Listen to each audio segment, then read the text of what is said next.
that the conversation last night was going to be the highlight of but no, this conversation is going to go even crazier. Please may I invite Trevor to come up and introduce us to his panelists as he leads the big debate, the conversation that is plaguing business all round and definitely is affecting not just business, but how we live our lives on a daily basis, all right? This is the conversation of de-dollarization, a new era, or a dead end. Please welcome forward Mr. Trevor. Please give him a round of applause.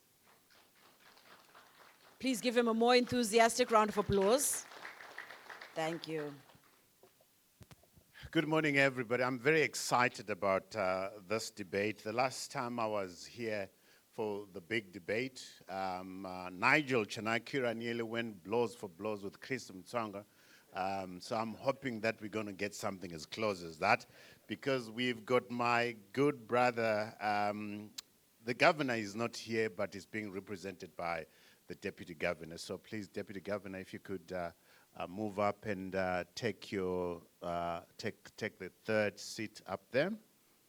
And then my good brother, Ken Sharpe, the man who's shaking Zimbabwe's proper development market. I'm absolutely proud of what you're doing, Ken. Not easy, heavy lifting. Sit next to the deputy governor when she goes up. Is Farai Mushoriwa here? Yeah, Farai Mushoriwa is here. Wonderful. Farai, come through. Mushoriwa, Moyo corporate attorneys. And then Sekuru wangu Nigel Chanakira. With your $2 million US that Chris Mtsonga did not respect very much. And then Professor Gift Mugano, my dear brother Prof. Gift Mugano, if you could come through. Nigel sits to the left of the governor there. Gift, where are you? There you go. How are you doing? Wonderful. Have you recovered from being fired by some people? Or not yet? Sit to the far left there. I like people who've been fired before, eh? Because that's a testament of resilience. If you've not been fired before, you've been fired, eh? Yeah, absolutely. It's a good thing. It's a good thing. You're fired from being deputy prime minister to something else. Wonderful, wonderful. So the topic of our discussion is de-dollarization, a new era or a dead end. And I think what we will do is give everybody 5 minutes to speak. But I've had an appeal from the Reserve Bank of Zimbabwe that they want 30 minutes. Shall we give them 30 minutes? No, isn't it? No. They must give in the same time as everybody. But Governor, Deputy Governor, I bow down to you. We'll give you 8 minutes rather, instead of 20 minutes, so that we give everybody else the time to share what they have, and then we engage, all right? So if you could press your mic there if you want to take the platform, you speak from there, okay? Right. So strictly 8 minutes, Governor, and we take it up from there. So over to you, Governor. Thank you, moderator. Good morning, ladies and gentlemen. I'm an African first. That's what I learned last night. Let me quickly move. We thought that when we were invited here, and we are very happy and honored to be talking to the CEOs of the country, because you are the ones who make monetary policy to succeed. I am sure I will be able to deliver that quickly. The topic before you, while the program says de-dollarization, as soon as we got that program, we got in touch with the CEO Roundtable. We told them that we are going to present the roadmap to monocurrency rather than de-dollarization. The term de-dollarization is making us to look backwards, and we don't want to do that. We want to look at where we are going. It's two sides of the same coin. de-dollarization, monocurrency. But at the central bank, we would rather talk of the roadmap to monocurrency. So that is what is before you, a future-ready Zimbabwe. And our few slides hopefully will deliver to you the way we are seeing things in the nation at the central bank in this roadmap to monocurrency with our ZIG. Let me quickly start by just reminding you of the core mandate of the Reserve Bank of Zimbabwe so that we debate within context. The core mandate of our central bank is to ensure a stable currency, in this case, the ZIG, the local currency, and a stable exchange rate, to maintain a low and stable inflation, to license and regulate financial institutions to ensure a stable financial system, and lastly, to ensure monetary policy overall credibility. I have left the other small things that are said in the Act, but you can tell the central bank is about delivering macroeconomic stability in all its forms in the country. Let me hasten to say, if monetary policy fails to deliver on this macroeconomic stability, all your wealth creation efforts will come to naught. That's how important this debate is today. We have been there before, where hyperinflation destroyed everything in the country, and we don't want to go back there. Let me also quickly just say, monetary policy, however, controls inflation, for example, from the demand side.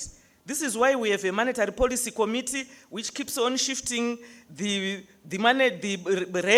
interest rate in the country and so on. But I want to quickly also highlight that you are key partners for us in delivering this macroeconomic stability. While at monetary policy level, we can control the interest rate. This is the demand side of inflation. For economists, they would know that. But there is a supply side to inflation, which is in your hands.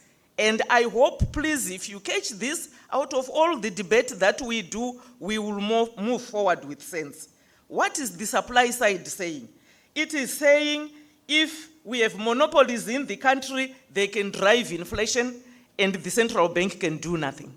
And you are the CEOs of companies. If you are importing all your things and so on low production, we will have imported inflation. There's nothing the central bank can do about that. It's in your hands. If you speculate and you are greedy, you are just raising prices willy-nilly, there will be inflation in the country. It's supply-side inflation. If you are not producing to high levels, there will be shortages in the country and there will be inflation. And all that supply-side inflation is your side today to the equation. My side is the monetary policy side. What are we doing with the money? So with that, let's quickly move my slides. And can I ask the media to move away from my screen there? Sorry. Quickly, the presentation will cover why do we need a monocurrency system, conditions precedent for monocurrency system. That's a key highlight of my presentation. Then progress towards meeting those precedent conditions to monocurrency. Where are we as a country? Are we moving in that direction? What do we need to do to move in that direction? And a few takeaways. Move. On currency things that you probably know, a symbol of nationhood and sovereignty. Prof, I know you said sovereignty last night. Yes, we need sovereignty as Africa, but we are not yet united. So for now, we guard sovereignty as individual nations.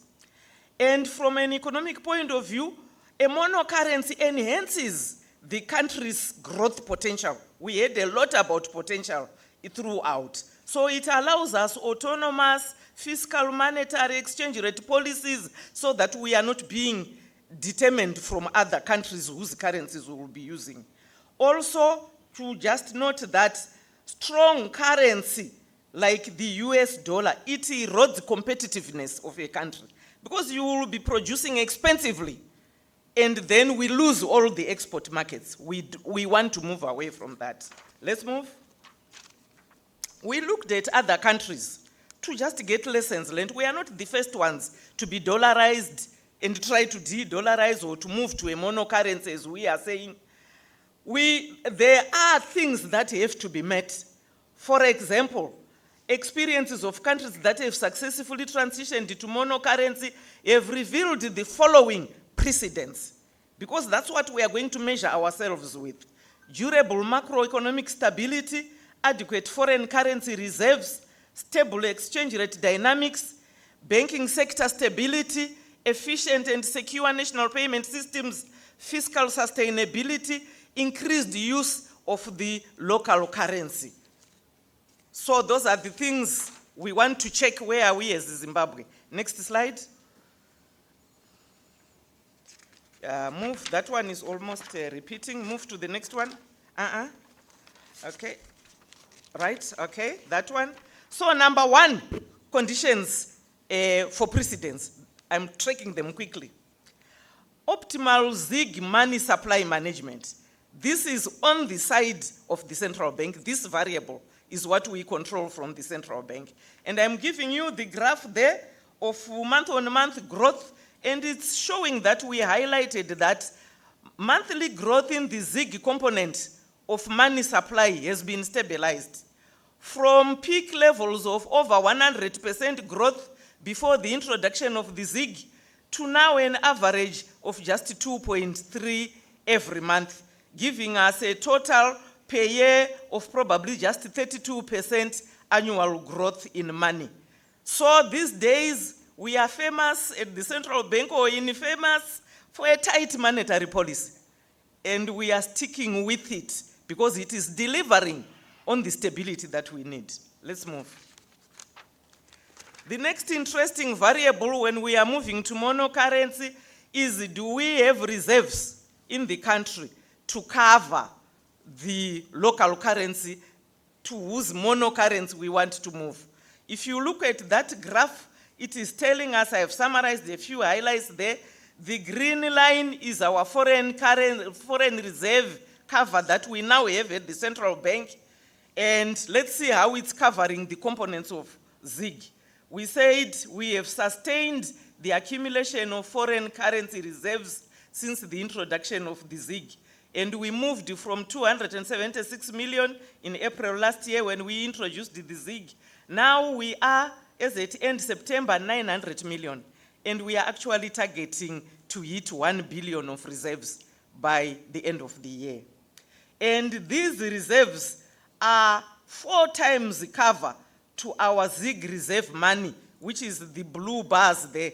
They are covered, if you go up to the green line, 4 times.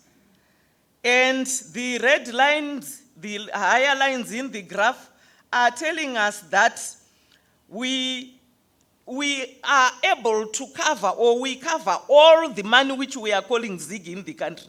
It is backed at the Reserve Bank with gold and foreign currencies, mainly US dollar. And overall, as of now, we have 1.2 months of import cover, up from 0.4 months last year when we introduced the ZIG.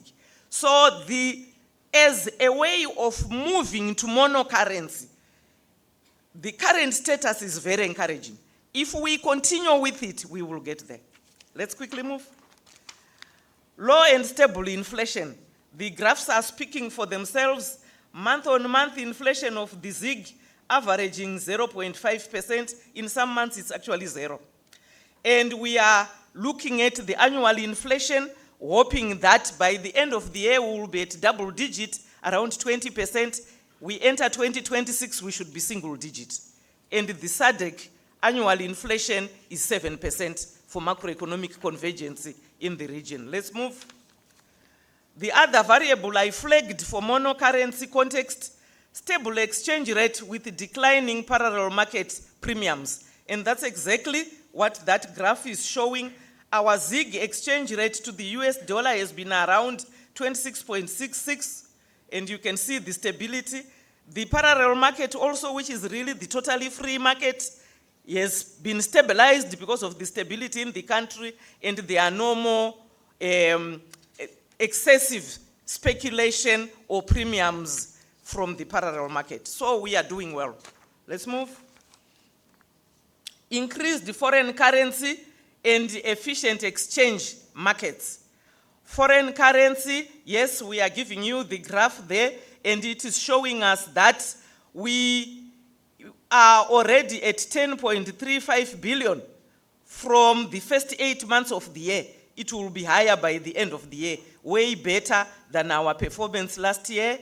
Exports, diaspora remittances, and all the variables we have given you are contributing. Let's move. Increase the use of the ZiG is another key variable for us to go to monocurrency. And where are the statistics now? Basically, what we are picking from the data that is at the central bank is that in our national payment system, when we are tracking, it is showing us that ZiG usage has increased from 26% in April 2024 to around 40% now. And when we look at total deposits in the banks, 46% of the total deposits in our banks are now ZiG. So we are moving upwards. We are encouraged. Let's move. Banking sector stability.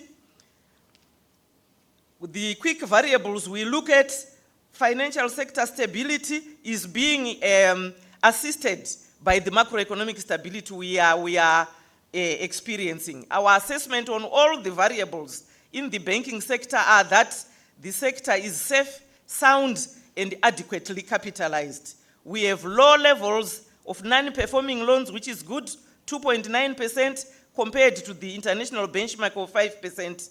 We have adequate liquidity levels at 57% compared to 30%. 72% of the loans are going to the productive sectors.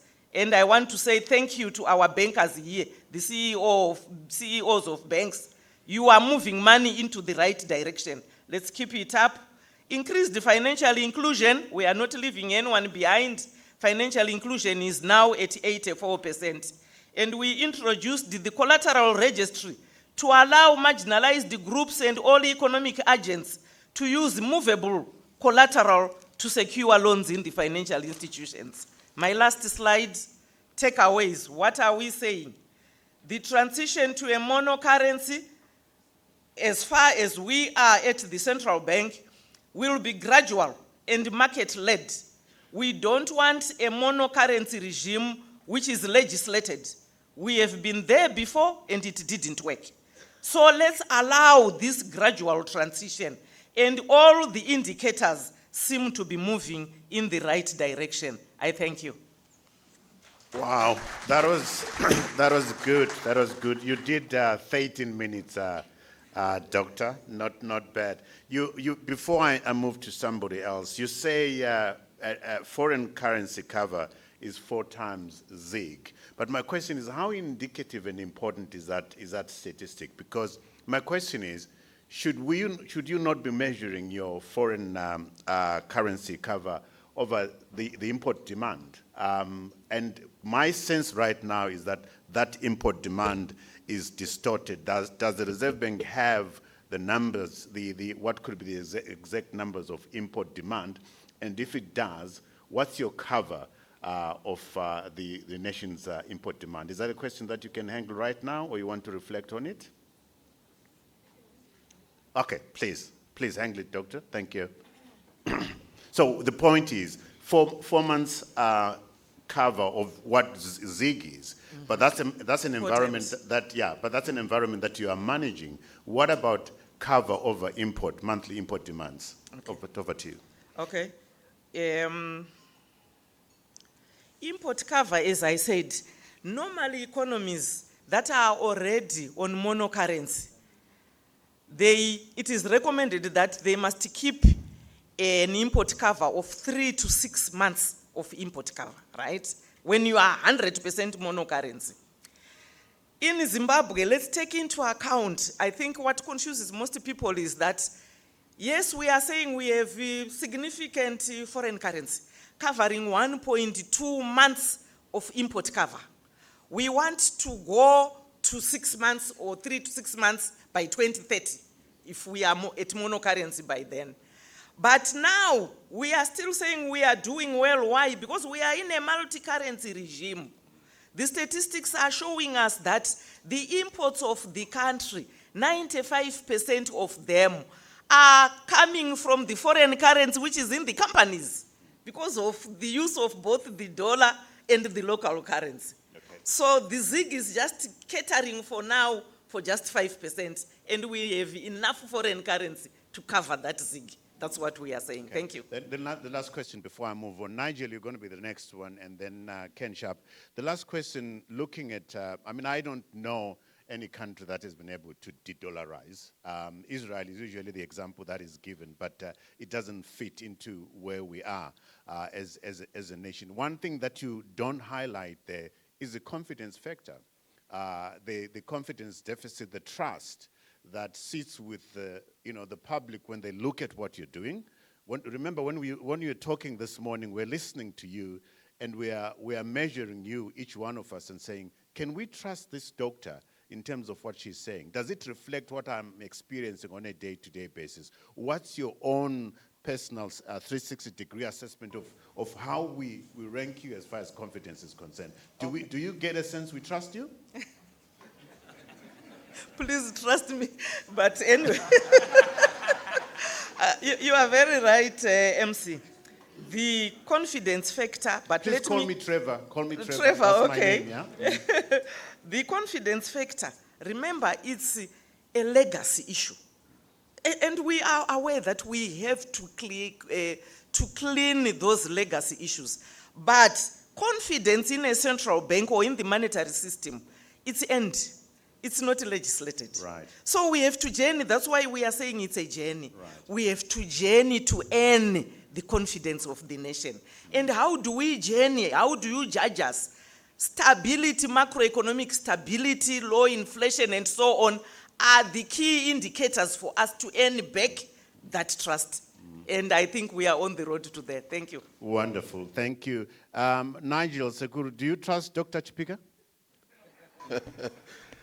Trevor, I'm forced to, because she was my lecturer for econometrics, which is quite a subject. Right. So let's get into the issue, Nigel. We've got, she's mapped a way towards a monocurrency. But the debate that we have, de-dollarization or not to de-dollarize, where do you sit, and what are the key factors that you look at supporting sustainable monocurrency path? Thank you, Trevor. I think I listened very carefully, and she pointed out what I counted to be eight, objectives that the central bank is chasing. But because of the history, I just want to go back and perhaps trace this and where the discomfort arises. And I think we've got to juxtapose her proposals within that context.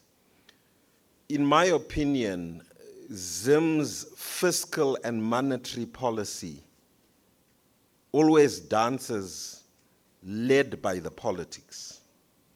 And so if it's not one, it's the other. That is our overall challenge in Zim. So whenever we've had, like now, a commendable, this is probably one of the most stable periods that we've experienced, where for about a year, the 31% surge in gold output, the firmer platinum prices, the record tobacco crop, and all the tight monetary policy has given us this new era of stability. But in a context of what? 45 years where you have pockets of excellence, if I can give commendations to them. A year's excellence, I'm sure my former lecturer would concur, it's still statistically insignificant to actually persuade us fully that we've crossed the barrier. Now, what's happening on the other side? So, well done, kudos. And remember, this era began with a bit of a false start for ZIG. Okay? So let's assume between April and October, when we had that collapse in the ZIG, the new governor, let's assume he was cleaning shop. So he's cleaned up shop, and it's worked for a year. I would say give us another 2-3 years, and then I'm fully persuaded, Governor. Why? Because the shoe has shifted. It's now the fiscal side that we're not trusting. And to be fair and just, there's no Ministry of Finance official here. I would have loved to hear, but what I'm seeing is no quasi-fiscal activity taking place at the Reserve Bank, but we hear stories of government contractors not being paid. We hear stories, and the CEOs are here. That's the good thing. So it's not like I'm pontificating. TBs not being honored in terms of maturities. TBs being issued and not being measured as being accurate. When you get the IMF coming through and pointing out that the stock of debt seems inaccurate, there is a variance between what the minister or the government officials are saying and then what the records are actually saying, then you've got a problem. And then I would say, if you want market confidence, Trevor, the markets are always your signal. Are you trading this paper? So government issues paper to fund its activities because it's blocked quasi-fiscal activities from the Reserve Bank. But now, what is the ministry itself doing with that paper? Does the market have sufficient confidence to buy the paper, and at what discounts? Now, if we have an opaque market as we have, we don't quite know what's happening with the quantities, we don't quite know what's happening with the yields, we don't have issuance. And that's your standard, indicator. When your central bank, on behalf of Treasury, can now go into the market and issue a Treasury bill, issue a short-term government stock, a medium government stock, a long-term government stock for its funding, then we've got the stability. So those are the... Yes. In addition, because you still want your water infrastructure, you still want your, sewer system and all that. So as we speak, for me, in addition to the 8 odd indicators that she's given me, I want to go across to the other side. Because, it's like musical chairs between these three. The politics or governance, the fiscal side, and the monetary side. There's always a naughty child between the three. So if this one is behaving, we say kudus, but what's happening to the other one? And if the other one misbehaves, it all collapses down to zero, and we've been there. We've watched this movie once too often. And so we're saying the other one, I don't know how he's behaving, but I have suspicions that there is misbehavior. And why? If you are not misbehaving, Trevor. I'll give you 1 more minute. If you are not misbehaving, you go ahead and you issue Treasury bills, the market will absorb them. The pension funds will buy them. If you are behaving very well, you go and issue a bond in London.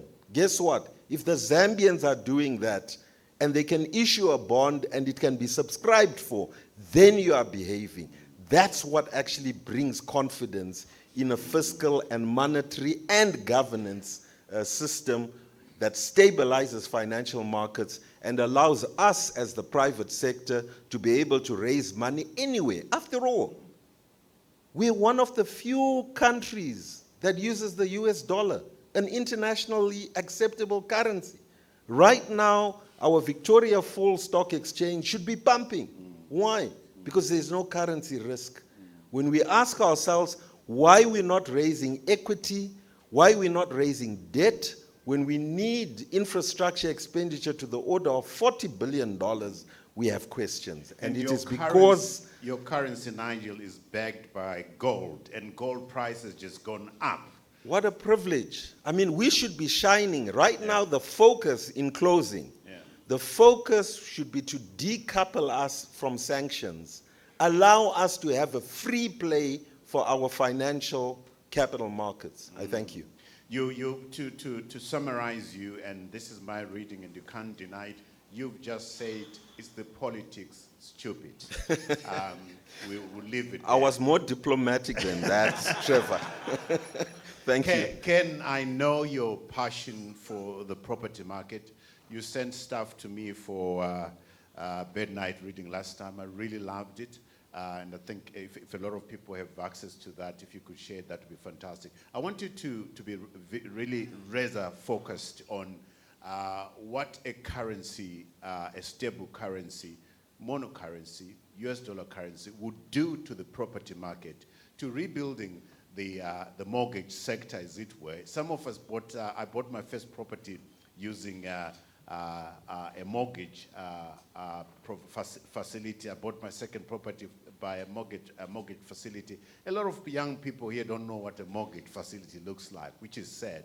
But I love the argument that you are propositioning to building a mortgage, the mortgage economy back, which would be huge in terms of job creation and economic activity. Please be laser focused. I'm going to time you 5 minutes on that, please. I will time myself, Trevor, and stick to the 5 minutes. Let me just start by saying, in my opening remarks, the word that we have to deal with in this room today, which for me is the elephant in the room, is the word mono. You see, the problem with mono, like a monopoly, it gives someone all the say and no one else. So I don't like monopolies. I like free trade. I like competition. In fact, in our sector, I encourage competition. I love it that although we're leading the way, there are now dozens of other companies replicating what we started a decade ago. Because to build a country cannot be done by one man or by one company. The second word that I don't like is this monologue. Because if we just hear one directional voice from one source, it doesn't instill confidence. It actually instills fear. So I think today's discussion, which is a dialogue, is very important. As for myself, I've never been invited, Madam Governor, to any discussion, neither with the Reserve Bank of Zimbabwe, neither with the Ministry of Finance.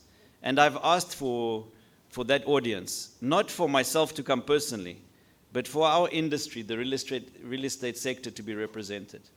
I don't know if the Reserve Bank and Ministry of Finance have done that dialogue with other industries, which I would also encourage. However, my presentation today is based on the real estate sector alone. And it's a frightening number. You'll see a presentation up on the screen, which I'll explain a bit about. But I would say that we have to have that dialogue before any permanent decisions are made, because like you say, Madam Governor, they have lasting implications. And unfortunately, history teaches us, and it tends to repeat itself. So we can't afford a situation where we get to 31st of December 2030 and then find ourselves making decisions that none of us had really accepted at the onset. The last part of the word mono is monocurrency. And I don't have a problem with monocurrency in the sense that I believe Zimbabwe must have its own currency. We must be a sovereign nation. However, I don't buy into the fact of that monocurrency becoming a reality by the 31st of December 2030. And Madam Governor, I will give you an example of Israel. You referred to it. It took Israel decades to achieve a monocurrency. History shows us that in the early 1980s, hyperinflation in Israel led to dollarization, similar to where we are today. In 1985, they had an economic stabilization plan, which is something along the lines of what we're now doing with ZIG. In the 1990s, they promoted the local currency. In the late 90s, they targeted inflation. And the early 2000s, there was currency liberalization, where the shekel became fully convertible in 2003. And only in 2008, some almost 30 years later, was it fully converted into a monocurrency. And if we look at Israel's wealth, the Jews around the world, I'm sure none of us will disagree that their resources are far more reaching and they have far deeper pockets than us Zimbabweans, with friends all over the world to support them. So I think it would be impossible for us as a nation to guarantee that within 5 years we can have a monocurrency that takes care of all of our needs. And I'm encouraged by the words, Madam Governor, that you said this morning, that we can trust you, because I would like to give you the trust and benefit of the doubt. But I would also like to see your words put into action, because you've said this is going to be a market-led decision. Up to now, it has not been a market-led decision. My brother Nigel just confirmed there's more than $1 billion of paper outstanding by government. How is it going to meet that obligation to pay that $1 billion if it is not to print the ZiG? Where are the US dollars going to come to pay it? Where's the obligation to pay the treasury bills that has been defaulted? We're sitting on defaulted treasury bills right now. In fact, I have treasury bills maturing in April next year, just within 6 months, where the market is offering me 50% discount. Where's the confidence if I'm only getting 50% of my value today? This hotel we're staying in is charging a rate of 32-1. It's advertised downstairs. Where's the confidence of this hotel in the ZiG? Let us build more confidence. Let us work together so that by the time, because you've said we're not putting a time limit, but if there's not a time limit, why does the legislation say US dollars is expiring in 23? In our sector, we need, as you can see on the board, 20 billion today, not in 5 years' time. $20 billion of mortgages today. Trevor, if you allow me 2 more minutes. I'll give you 2 minutes, yeah? The reason why we need 20 billion today is because 100 billion US dollars is the value of the homes that have title deeds in Zimbabwe with no mortgages against them, zero leverage.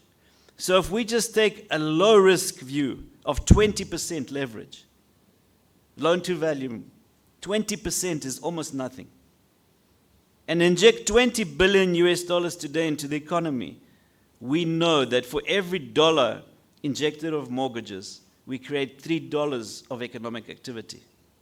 The 20 billion will give us 60 billion in GDP. That more than doubles our GDP of the country. But in order to do that, we cannot print ZiG. And Madam Governor, I know it would not be truthful if you were to say to me, even in 2030, you could give me 20 billion ZiG for mortgages, because that is an impossibility. If you reach 3 billion in import cover, it will be a great achievement. But 3 billion of reserves is not 20 billion. So where am I going to get the 20 billion from? Because I need it today. And there are funders in the world with trillions of dollars available for mortgages. But they need to see long-term tenure. They need 30 years. And by the way, the people we offer mortgages to should also have a long-term tenure, so the young people of Zimbabwe can afford to repay the mortgage. So if we're talking about US dollars for 30 years, how can you talk about its expiry date in 5 years?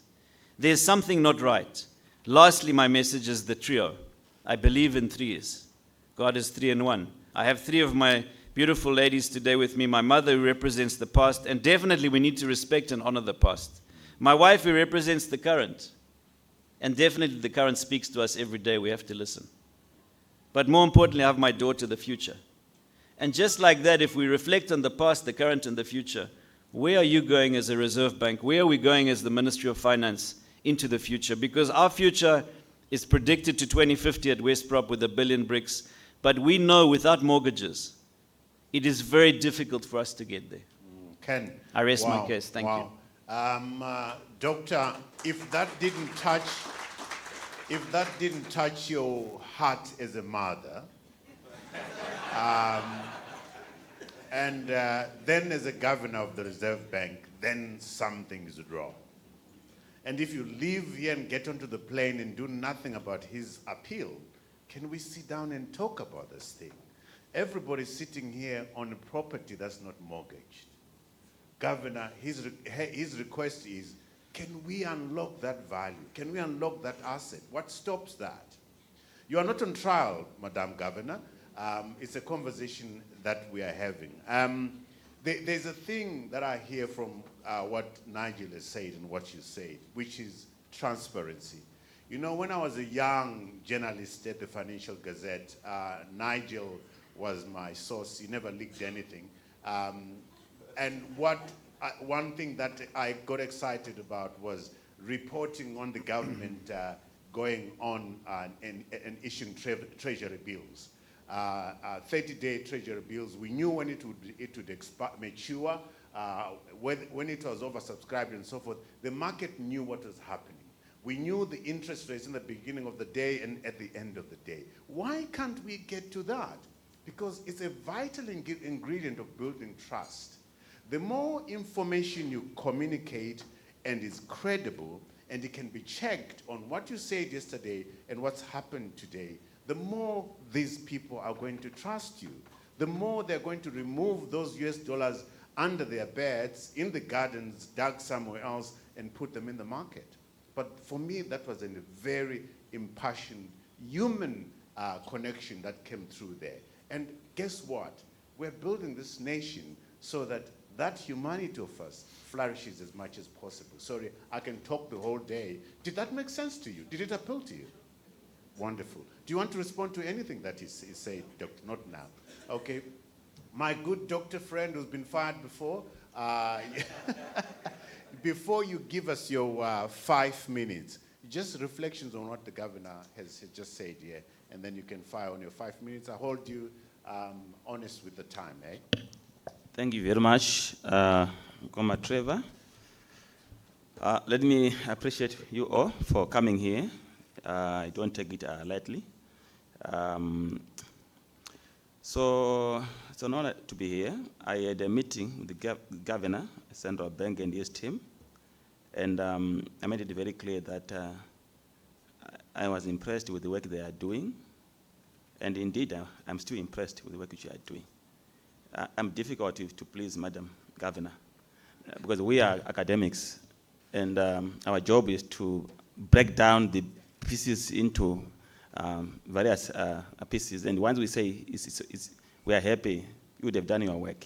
I think for me, the major issue I want to highlight from the start is that as much as I'm impressed with what Central Bank is doing based on the metrics, for example, hitting $900 million in terms of reserves is a milestone. And we cannot play to the gallery and say it's nothing. It is not nothing, it's massive. Managing money supply, the way you are managing it, the cover for the ZIG covered by the US dollars, it's a good thing. There is an issue which, of course, I want to pose, which you might need to respond to, the 30% retention and how it is being paid. Because whenever I talk about what I'm happy with, I'm asked this question to say, but they are taking 30% of exporters. So I think that, Madam Governor, we need clarification to say, are you paying 30% from the exporters? I'm aware that the Minister of Finance has got a portion in that, of blame in that area. Now, coming back to my submission, colleagues, what must be very clear is that Central Bank alone cannot take us to monocurrency. And the unfortunate thing is that in this country, we are hearing more of Central Bank and Minister of Finance as key policy actors who should take us to monocurrency. You can even see by default or by design, even this panel, there's no Minister of Agriculture, there's no Minister of Industry and Commerce, there's no Minister of Energy, there's no Minister of Transport, and traditionally, every year, we don't see them. Yet they hold the critical roles which the supply side, the governor, acting governor, was talking about in terms of supply side. But I want to build on what Ken said in terms of the trajectory to monocurrency as being a difficult one. He actually ate into my thinking when he was giving example of Israel, so I will not repeat that. But I will come back to Zimbabwe to say, remember, we are 28 years by 14 November 2025 into currency crisis. If I take you back to 14 November, the Black Friday, 1997, if we are superstar, Why are we stuck in 28 years in currency crisis? And that's a very important question we must ask ourselves. The things which has kept us stuck, I will unpack them very briefly. The first one is the absence of strong institutions, which is critical to eliminate corruption, to deal with the corruption decisively, and take away rent-seeking behavior. Because when there's corruption, there's no production. We are the only country in the world which is trading in currency. We trade in currency. It's a big business in town. We trade billions of dollars in currency, in the streets, not on the stock market, not in through the bank. A currency is a commodity in Zimbabwe. It's traded. So it can only happen when there's corruption. So we need strong institutions. We cannot talk of $1.8 billion illicit financial flows when we have strong institutions. We can't. It's again a disease. So if that $1.8 billion is domesticated, what was going to happen? We don't have structural policies which are robust. We have policies, industrial policy, agricultural policy, but they are empty. There are no clear pillars, there are no clear strategic goals, there's no clear strategic framework and a roadmap and a strong M&E. Let me just give you a simple example. We are all here. We know the NDS 1. Where are we? It's finished, it's ending now. Was there a meeting of CEOs where it was reviewed to see what we've achieved on an annual basis? It's ending. I go to companies in their strategy sessions. I look at, I participate in the strategy, giving the economic outlook. One thing which I've learned from companies in their strategies, before they look at the new strategy, they review, they present the previous strategy, how it is performed, and they learn from it. But in Zimbabwe, we don't do that. So that's our area where we are failing. Structural policies, we don't have them. Structural policies which drives production. Structural policies which drives production. Structural policies which create jobs. Structural policies which kills the informal sector. The informal sector is 80% and above. How are you going to have a monocurrency when you have two economies? Doc, you are talking about ZIG in circulation, 40% now, in the banking sector. But we have two banks now. We have the informal mattress bank, right? And you have the formal sector. Yours is thin, it's 20%, it's 40%. So we now use weights and say, what is your ZIG component in the economy? 40% is not true. 40% is in the formal sector, which is 20%. So it cannot then dilute in the informal, there's nothing called ZIG. It's zero. So that matrix which you're presenting there is not gonna give us assurance to say we are making progress, because you are talking about a formal economy which is very small. So we need to kill the informal sector by creating jobs. Now, I want to talk about, within a minute, quickly, the exchange rate mechanism which you are using, the willing buyer, willing seller, is being incapacitated by two things. Structural rigidities, few banks controlling foreign currency, right? So there's no free market. Now, that one we can say is a structural issue. But the second one is the policy failure, policy mistake, where you say you can't pay electricity in ZIG, you pay in foreign currency because you're an exporter. You can't pay tax in ZIG, you have to pay using a currency of trade. That's not the Reserve Bank, but that's Ministry of Finance, right? That policy is a policy mistake. So why is an exporter going to liquidate ZIG US dollars after 30% is not paid from the export detention for whatever reason? Then, secondly, if I liquidate my 70% remaining, I can't pay tax with that money. I can't pay electricity with that money. So why should I liquidate it? So already you are killing the willing buyer, willing seller. The last one, in 10 seconds, Treasury is the biggest threat to monocurrency. It has $8.9 billion of domestic debt it has created in recent years. In over and above that, there is a looming $2.2 billion of non-payments. That is $1.2 billion from service providers. Out of $1.2 billion, is $300 million for input services suppliers, right? Then there's also $800 million of treasury bills which are maturing and $175 million which was not paid last time. So we are talking about $11.2 billion, which is killing the economy. The command agriculture, the command economy is a mess. We have a raw development 8.0, which means 8 areas of interventions. So how are you going to have production when you have 8 areas with the presidential prefix? How is the private sector going to come in? So in short, 2030, we will not have a monocurrency in as much as we want, and we must not be angry about it. If you tell me gift, you can't have $1 million next year with the trend you are going. Your roadmap, sorry, in 10 seconds, your roadmap is Reserve Bank roadmap. It's not a national roadmap. Yeah. So who is in that roadmap? Because all these things I'm talking about should be in that roadmap. So that we have working groups which are focusing on specific thematic areas. So central bank has done their own part. But make it a national roadmap. You can share it because you are looking at monetary affairs, but we need a national roadmap. And all of us become part of it. And So together, essentially, you're saying we own this thing, Governor. Yes. We want to be part of this thing, Governor. Correct. Were you to make a call today, Prof, in terms of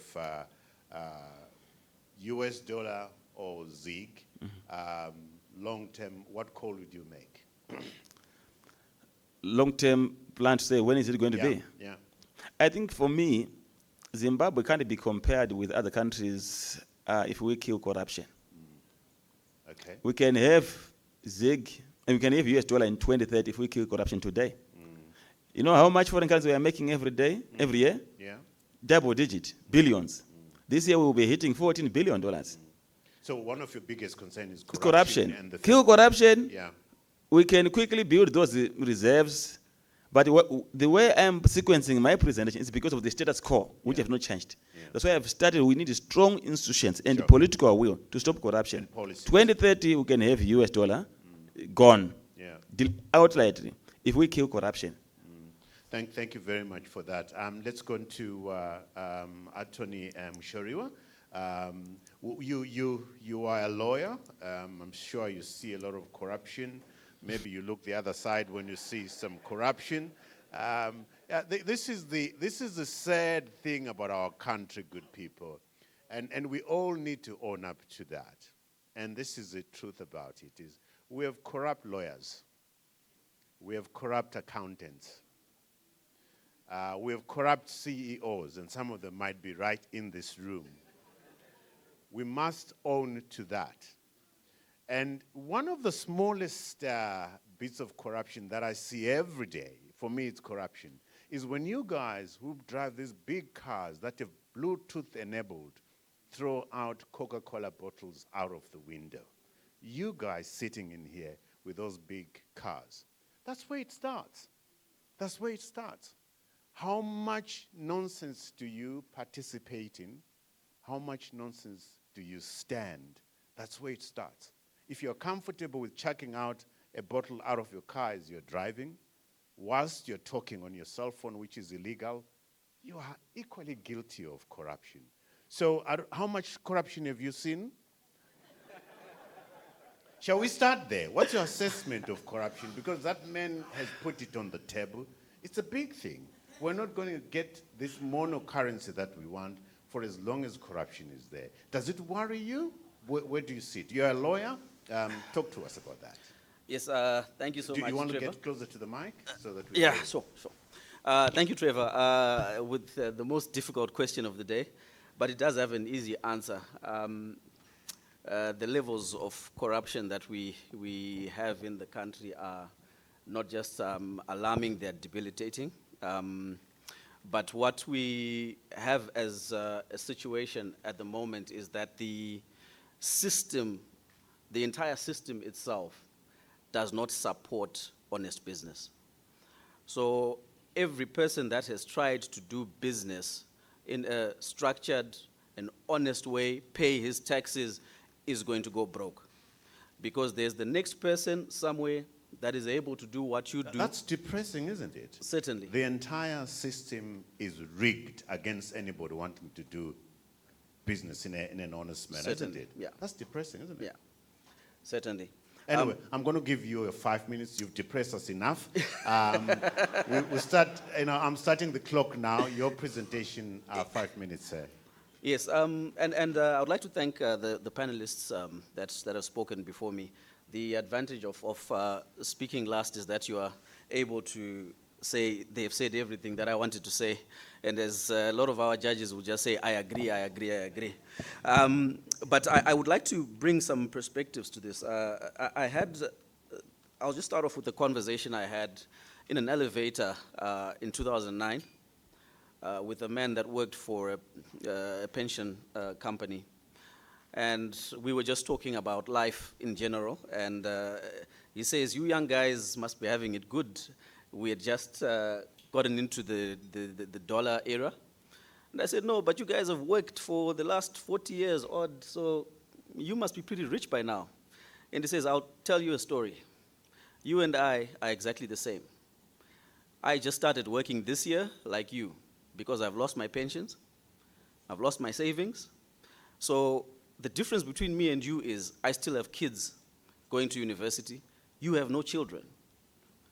At that time, I didn't. And he says, so you are probably in a better off position than I am now. I think the most difficult situation that we have is that we tend to forget. Zimbabwe has the memory of a goldfish. We forget where we've come from. And I think maybe I would defer to a quote by a guy called George Santayana, who says, those who cannot remember the past are doomed to repeat it. And the most alarming thing is the number of times that we repeat this. That must scare any person. This does not require economists. In fact, this discussion, you must remove economists from this discussion. This is a common sense discussion. Because there are certain things where you can get lost in all the jargon that is being spoken. And because it is a common sense discussion, I would like to just take a minute of my 5 to just take you back where we've come from. So at independence, we inherited the Rhodesian dollar, which at the time was 1:1 with the US dollar.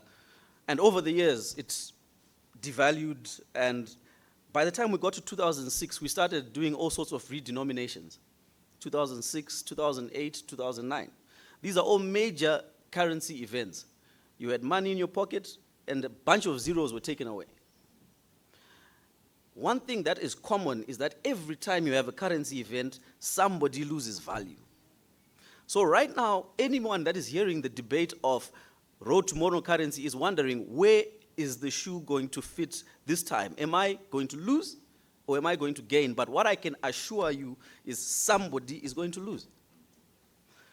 You had 3 currency redenominations. You then abandoned the Zimbabwean dollar completely in 2009. Demonetized it in 2015. And then in 2015, we started this multi-currency discussion. Now, this multi-currency discussion came after on the backdrop of us having used basically the US dollar from about 2009. We ran out of money, physical money, so people were standing in queues at ATMs, there was no money there. And there was some level of dishonesty that I need to point out, because there are things that we are not told. So somebody will come in 2016 and say, I'm introducing a bond note. And this bond note is just to assist with change. It's not much. It's not a big issue, it's to assist with change. At about this time, the CEO Roundtable, I was privileged enough to go for a meeting with the then governor, with the CEO Roundtable executives. And I was listening to the discourse. One of the issues that came up was nothing could possibly go wrong. Afrexim Bank has our back. In fact, there is a $200 million guarantee on this. If it ceases to be 1:1, you have a guarantee. I will never stop talking about this because I sat in that meeting and I asked him the most legal question you would expect. Please, may I see the guarantee? I bet you nobody in this room has ever seen that guarantee from Afrexim Bank. And for those that understand how a guarantee works, if you guarantee his obligation and he fails to pay, the guarantor is supposed to pay. Who was ever paid out of an Afrixim guarantee for the loss of the 1:1 value? Wow. But here we are. Errors repeatedly happening. I've asked the governors that have come after, governor that came after, and he denied that there was ever something of this nature. And I hope I'm not totally running out of my time, because I just have a few nuggets to run through. After 2016, RTGS currency was then introduced. Yes, RTGS currency comes, whatever that's supposed to mean, RTGS became a currency. But we then went mono currency, and that lasted 9 months. 9 months, Zimbabwean dollar, mono currency, collapsed. Why are we doing this again? And I'm going to just give you the reason why we are getting to where we are. Speaks to what the good doctor has already said. Weak institutions. The solution in Zimbabwe, which nobody wants to talk about, is that the Reserve Bank must be reformed. It must become an independent institution. Because you've got an election coming in 2028. We know what happens with funding around elections. And we know that there are going to be problems with our currencies. Why do we keep subjecting the Reserve Bank to the control of politicians? And don't get me started on Parliament, who should be giving the oversight, because they don't. So instead of having politicians providing the oversight function to ensure that the Reserve Bank is being true to its mandate, why don't we just totally get it out of the realm of the politicians and have a more independent central bank, so that the good deputy governor can sleep well at night knowing that there is no phone call that can come and say, we know what the policy is, but we need money now. So what guarantee do we have, Doc, that when the demand to print this monocurrency in 2030 comes, the Reserve Bank is going to say no? Because that is our problem. We are going to print the hell out of it, and we're going right back to where we've come from. And I really don't want to go through another currency event. I don't know if you do. Oh, Thank wow. you, Trevor. That breaks my heart right there. That breaks my heart right there. But I was going to ask you a question. Why do you put up with all this nonsense? Don't answer. You don't answer. That is a dangerous question, Trevor. You don't want to know the answer. Yeah, and that question is directed to everybody else. Yeah. Why do we put up with this nonsense? Yeah. Okay? Because that's what it comes down to. But you make a very powerful point, which unfortunately the Deputy Governor cannot respond to. The importance of an independent, autonomous Reserve Bank, central bank. And we've got examples of that all over the world. And you raise the red flag, which is very worrying. 2028 to 2030, the good policies that the Deputy Governor is talking about right now will be totally out of her control. What does that mean for our savings, for the mortgages that we're talking about? I mean, this conversation can be very depressing. I'm going to take, as I go to the audience, to the floor, if you could reflect on issues that you disagree with each other. I don't want us to come here to agree with each other and so forth. If you could reflect on one or two things that you want to engage any members of the panel after we've engaged, given an opportunity to people listening to us right now. Are there people with pointed questions? If you could show by raising hand. There is the president with a capital P sitting right here. Shall we give him the mic? Oh, you've got your own mic, yes, please. And please, to the point, not statements. You are not on the panel. Before the president's question, if we can I would like to ask the governor a question relating to the last trio that I mentioned, the future. So if you were to project to 2030, let's imagine for a moment, Governor, we're now sitting on the 31st of December, 2030.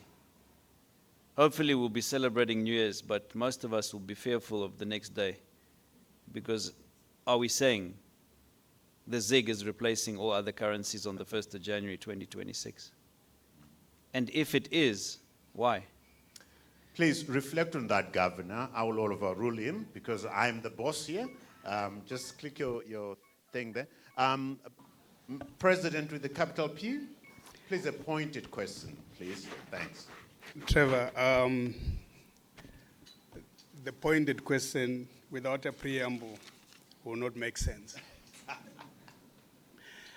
First, let me thank Dr. Chipika for the courage, because most ministers don't want to come and face us, particularly as we call it a big debate. We respect you, and certainly we thank you. However, your question, trust me, I don't. And I will not. Right. The first is that the concept of surrender requirements for exporters, it means it's earned money.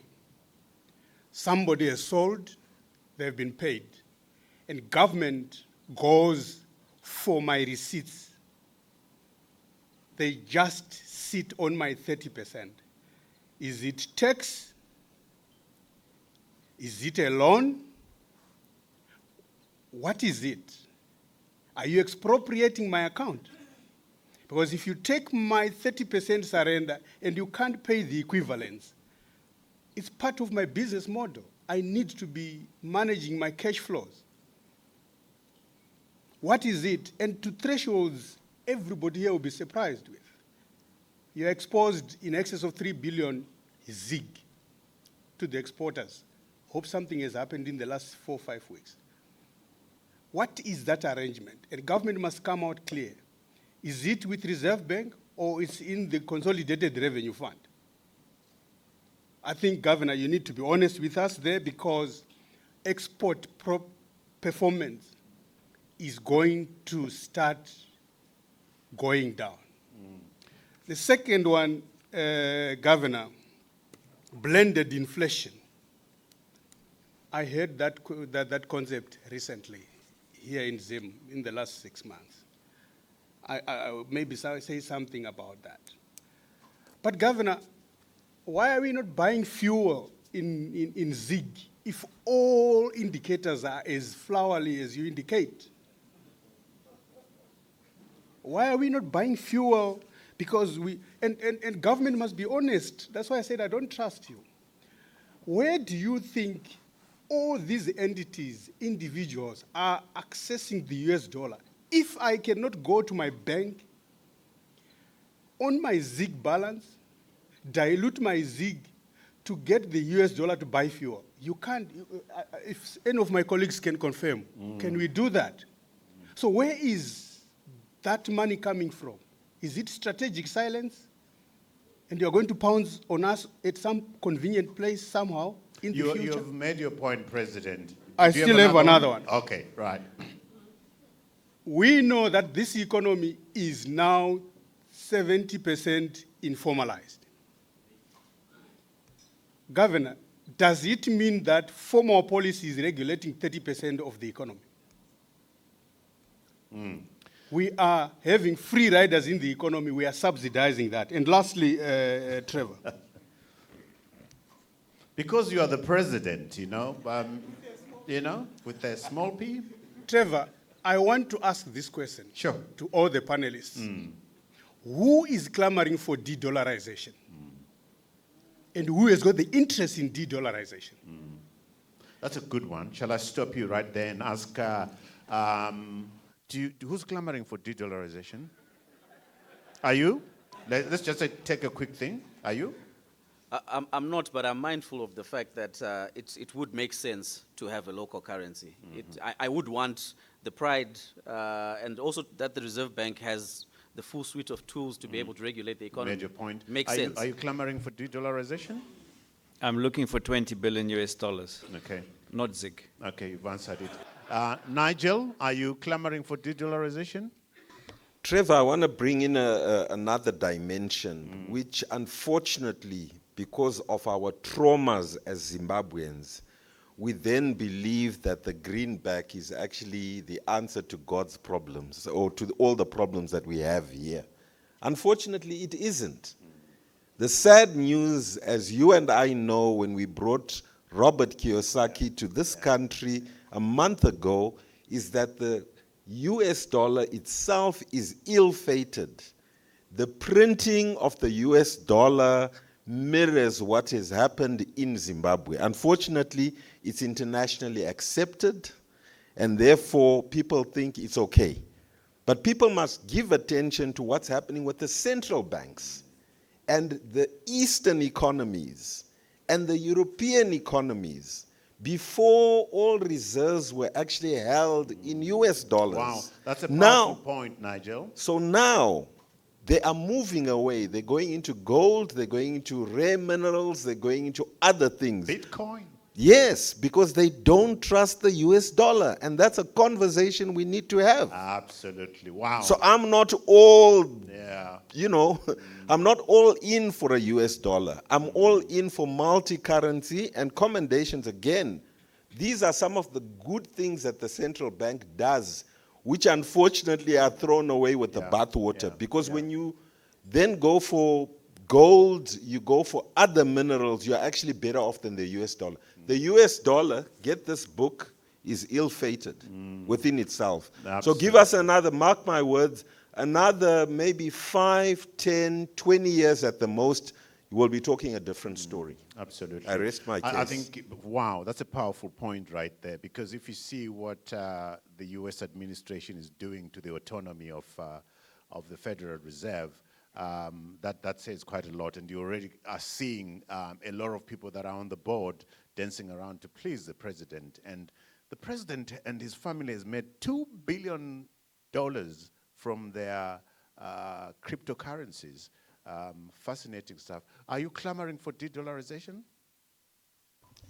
Yes, Trevor.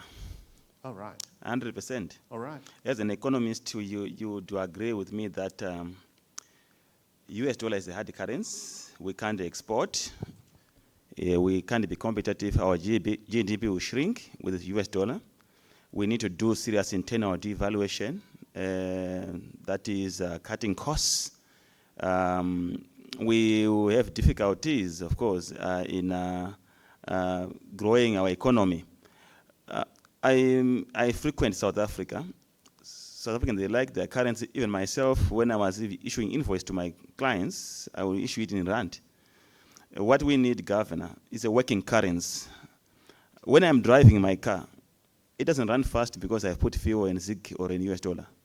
I want a working currency, and I want my currency. Yeah, I was in Botswana. I saw a calendar of 1998 in a Bureau de Change with the same currency, same denominations.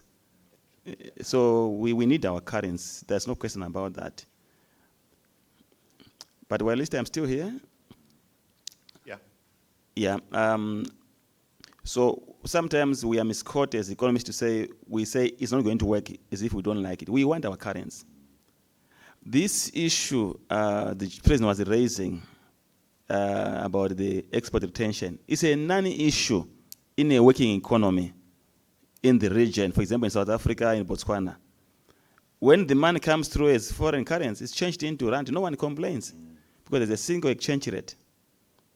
And when they want their foreign currency, they get it. Actually, the Reserve Bank calls you and says, you've got money coming into your account, at 30,000 US dollars, where is it coming from? You tell them, Quichi, it's in your account. Exactly. And you don't, so you don't debate. It's neither here nor there. Yeah. It's a pricing issue. It's So the president, sorry to durable cut you, stability. Doctor. So the president has asked Governor 3 questions. The 30% retention, that's my money. You're taking it. Are you borrowing it? What's happening? What's happening? You know, it comes back to the issue of property rights. It's my money. You can't just take it and suddenly give me terms on what should happen to my money. What's your response to that question? Thank you, Trevor. I'm going to protect you as much as possible because you're not on trial here.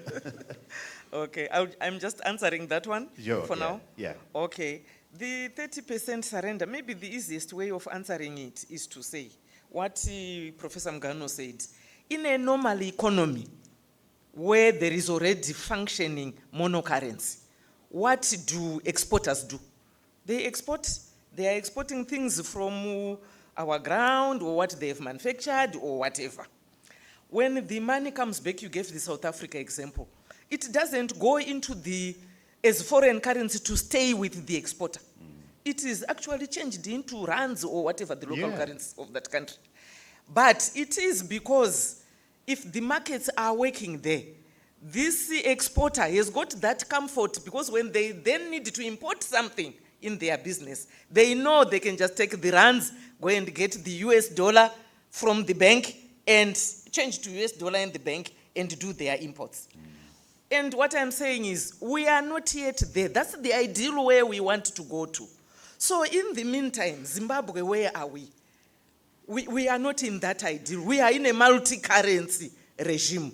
So we are saying there are other players in the economy who are not exporters, but who need foreign currency also. They are not the generators. I can give you the example of a company like Econet. I'm sure they don't mind. Everybody knows Econet doesn't generate foreign currency. But it's a heavy consumer of foreign currency in the country, and we need them. Their systems are running the whole economy. So where do we get the foreign currency? To reallocate to important economic players who don't generate it. So we do the little bit. Instead of taking 100% like in South Africa, we just take 30% to allow us to reallocate. Where does it go, Chairman? So far, the arrangement in our country is that when we've liquidated rather that 30%, 50% of it is going to the Ministry of Finance. I will not talk about the Ministry of Finance. I don't work there. The other half, which comes to the Reserve Bank, we pay for it. We don't owe anyone against it, because we need that money. It's part of that foreign currency, which we are using to build the reserves that are defending the currency. So I know a lot of issues have been raised on the fiscal side. I will put them aside for now and concentrate on what we are in control of as your central bank. Thank you. The president, raises another issue. Why are we not? Firstly, I mean, he was very polite to you. We are so grateful, actually, that you are here to be taking all this pressure from us. You really could have said you don't want to come, but you are here, and we're very grateful. Shall we give a round of applause? And I think that comes from the pedigree that you are, former academic, so you can stand any pressure. But after giving you all that recognition, he says, I don't trust you. That must hurt. And why are you not allowing us to buy fuel in Zig? Is that a question that you can answer and be sure you have your job on Monday? It's a question I can answer. Yes, please. Because to me, as I said, we are not yet in the ideal. We are journeying to the ideal. The reason why fuel has not been one of the priority sectors to be enforced to buy in Zig is because when we are still in the multi-currency regime, we are better off ensuring that fuel is available in the country. I think the lawyer referred to us forgetting. Let's not forget how many hours we were spending per day in fuel queues under one of those legislated monocurrencies that didn't work. We don't want to go back there.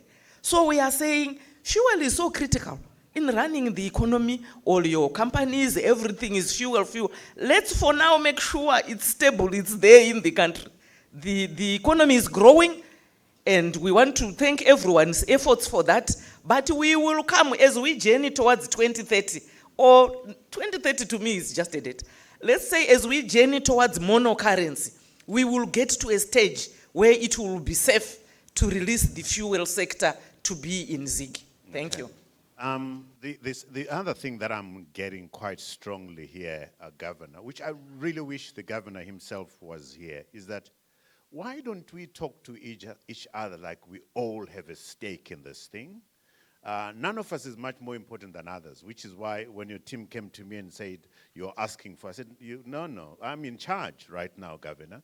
Why don't we talk to each other like we respect each other? Why don't we listen, take time to listen to what everybody is saying, and give me the sense, like the chairman is saying, that 30% is my money. Yes, you're superintending over it, but can you talk to me like I'm a stakeholder and not a subject? I think that's the thing that came even from Ken. I've never been, he's a big stakeholder in terms of mortgages and properties and what can be done there. But why don't we take everybody into our confidence? Why don't we give a sense that everybody in here is a stakeholder and let's march together rather than dictating terms? Why not be transparent on these issues that you're talking to us about right now instead of issuing edicts and statutory instruments without consultation? Over to you. Thank you. That point is well taken, actually. That's the response I was going to give to Ken. To say, actually, just probably a few weeks ago, we issued our stakeholder charter where we pledged for the first time as the Reserve Bank to say we will be talking to the people of Zimbabwe on this journey of the monetary policy in the country. So I want to assure Ken that definitely we will be calling you. I will tell this to the governor. We have been dialoguing with others, the other bigger and bodies. We've got witnesses here. Yes, if you don't yes, call we will. madam. Because we are actually doing probably things that are unconventional in central banking. We have opened ourselves so much. We may not have done it enough, but we have been calling many big bodies to come and dialogue with us so that we hear what is required. Well done. And well whenever a stakeholder says, I have not been called, you will definitely be called. Fantastic. Thank you very much for that. I think that's the spirit, in terms of we forget the past, we forget what's happened to us, but it's important when we get together in the room and hear each other's pain directly from where the pain is coming from. Another question or two? Oh, there's a lot of hands. There's a gentleman behind the cameraman there. Okay. Yeah, thank you, Madam Governor.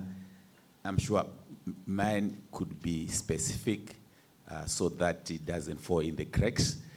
It's an issue that Ken Sharpe referred to with respect to treasury bills that are going unhonored. Thank you.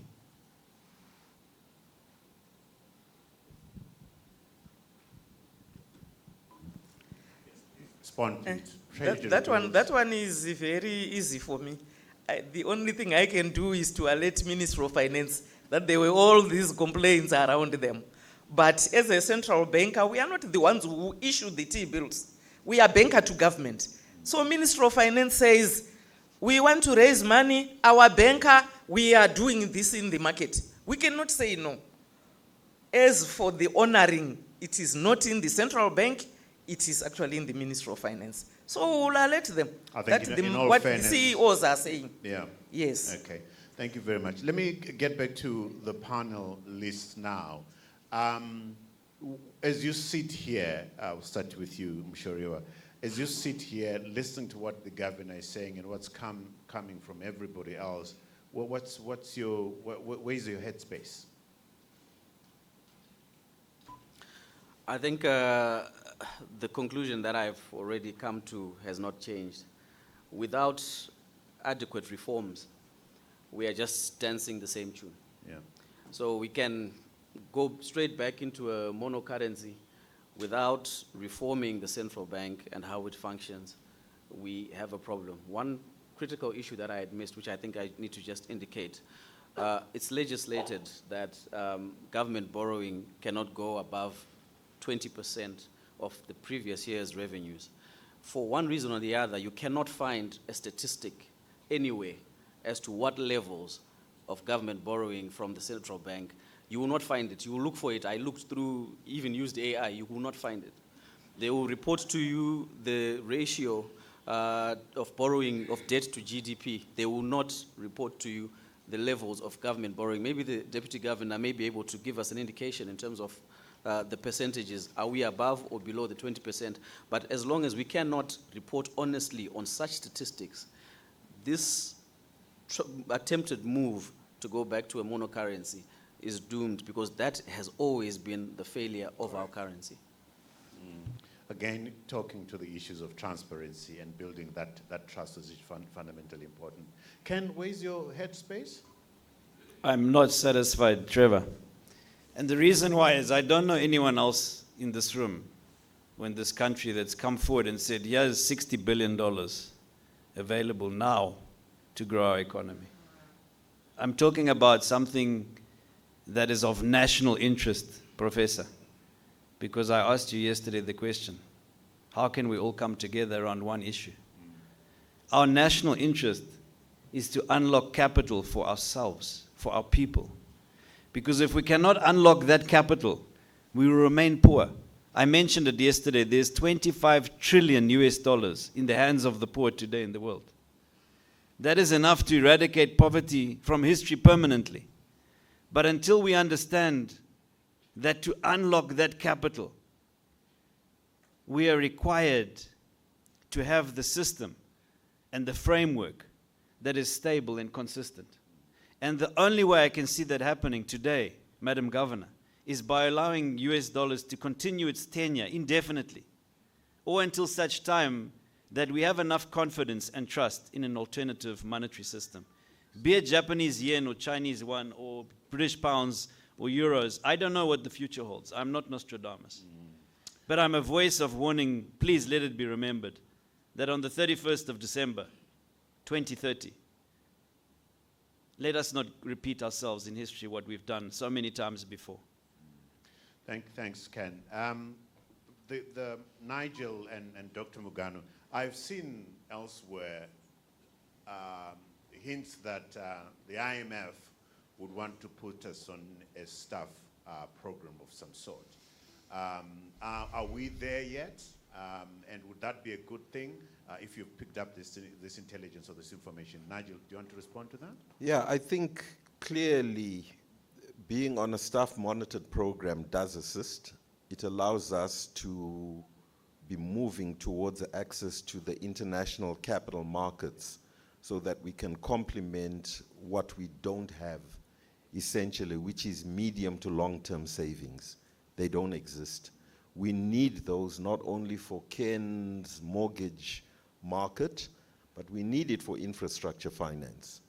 So if you add the requirements of just housing to infrastructure finance, which is what? The last African Development Bank report, infrastructure finance, 33 billion minimum, 5 billion per year if we took it to 2030, for example. Those would be inflows that we could access in order to actually, grow the economy at rates, by the way, Trevor, that can get us to become a middle to upper income economy. Now, if that is the objective, which we sing merrily along every year, then surely it's in our interest to facilitate that growth. We've got growth from the construction sector. Right. We've got growth from the infrastructure sector. Now, for crying out loud, why are we holding back? So it's like you're accelerating with the, handbrake on. Right now, as I said, it's musical chairs between the trio. It's either the politics is bad, or the Reserve Bank is bad, or the Ministry of Finance is bad. And right now, I suspect we're going into elections, we're not going to have one naughty fellow, we're going to have two naughty fellows, and one attempting to behave very well. Are we together? Yeah. Now, can we not sit in a room, Trevor, and get that trio to agree that it is imperative for us to actually take the nation forward, that the three must behave so that the private sector can do what it normally does, which is production. Yeah, That's why. You've answered the staff monitored program. Dr. Mugano, there is the big elephant in the room, $21 billion owed to the international community, debt areas, restructuring and that kind of stuff. All that we're talking about here will amount to nothing if that bit is not sorted out.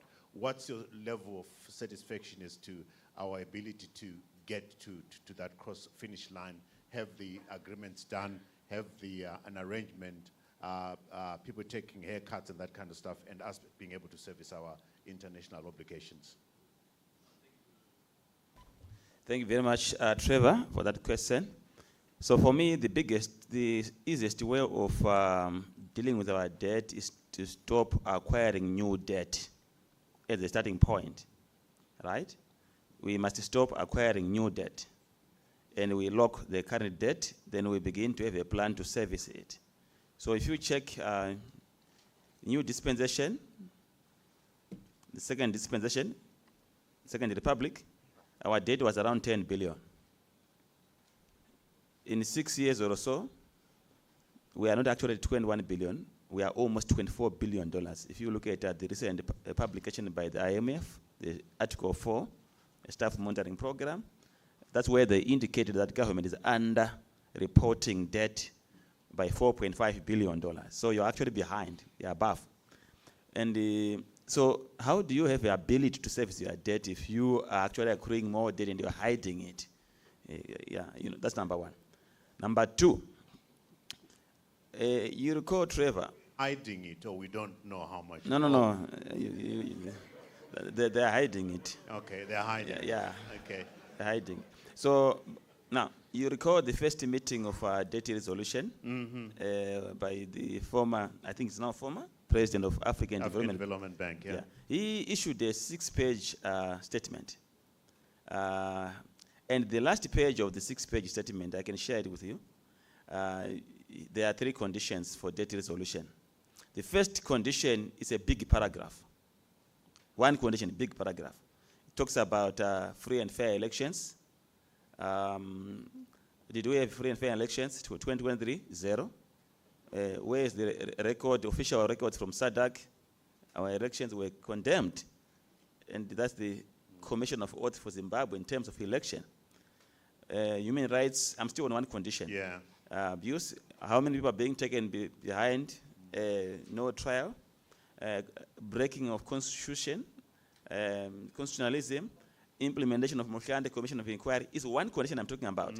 As a minimum requirement which must be made by Zimbabwe to get debt resolution. Right? That's number one. Number two, we must have reforms, economic reforms and staff monitoring program, which my brother, Dr. Nigel, has adequately answered, right?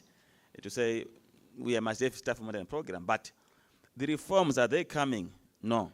And now, one of the critical issues of the reforms are this, which I was raising to the doc, and I still want an answer from doc. Liberalized exchange rate and functioning exchange rates. And I talked about 2 instruments which are impeding that free market. The ZESA issue and the issue of tax payment and our exchange rate are not working. Now, the critical issue of reforms now is the issue of Mtapa Fund.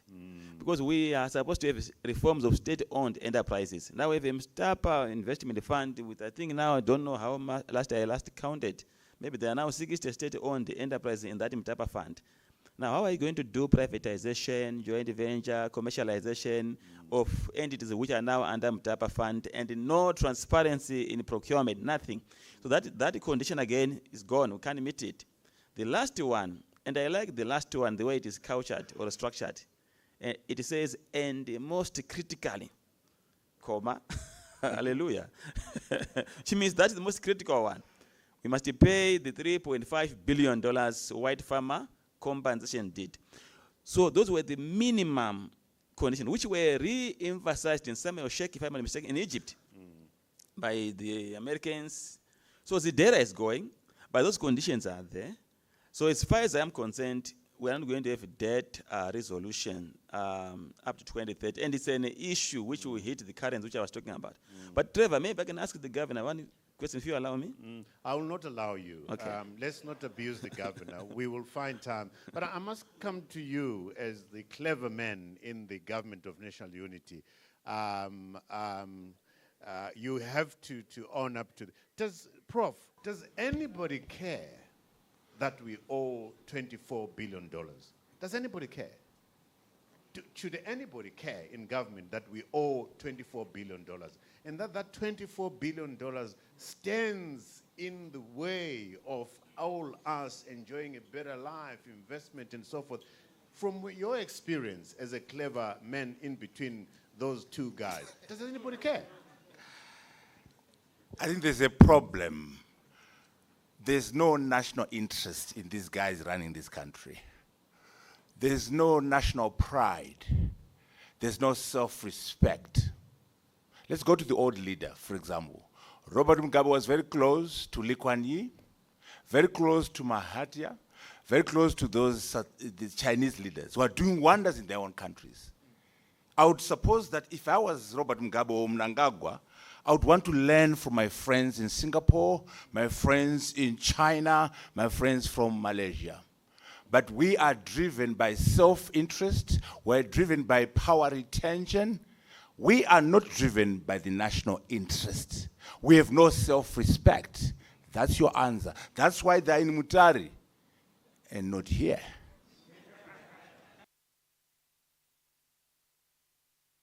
Thank you very much, because again, I asked that question deliberately, and I pointed to the Prof as an indicator to say, does anybody actually care? Because it's not in my personal bank balance sheet, it doesn't affect me. But no, it affects me. We've got to get to a point where all of us realize that this matters.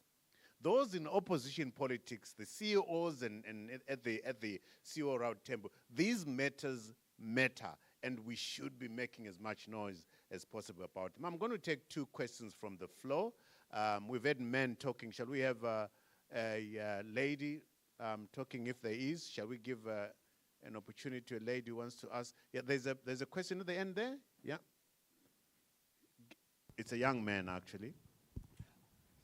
All right, just allow me to walk to my book. I wrote a Whilst question he's down. walking to his notes, is there anybody else who wants to raise their hands? I just got here. And So my name is Marky, and I'm 21 years old. As come youth, again, Mark. Come again. I You said said your my name is? My name is Marky, and I'm Okay. 21 years old. Okay. As youth, everything is done now. That is done now becomes our pain or happiness in the future. How much gold will Zimbabwe have in its reserves by 2030 that will be able to keep our economy stable enough and get business going and growing well?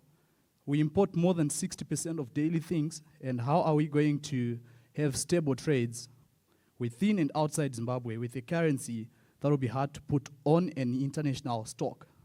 Who will control and protect that gold so that corrupt, powerful individuals don't touch it? Gold has been mined since 1980 till now, but it still cannot make our economy any better, even now. Wow. That's from a 25-year-old. That's from a 25-year-old. Ken, you want to? 21 odd. 21-year-old, my apologies. Wow. I think that must pierce your conscience. This is a young man who has more life to live than me who's asking this question. But these people that are sitting here in the room are messing up that man's future. That must ring a bell.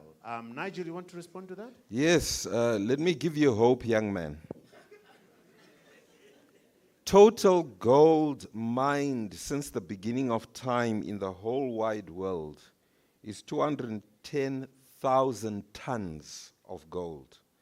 At the current price, which you might know is a record price now, we are over 4,100 per ounce, is $20 trillion mined since the beginning of time. Now coming home, Zimbabwe has an estimated 13 million tons of gold reserves.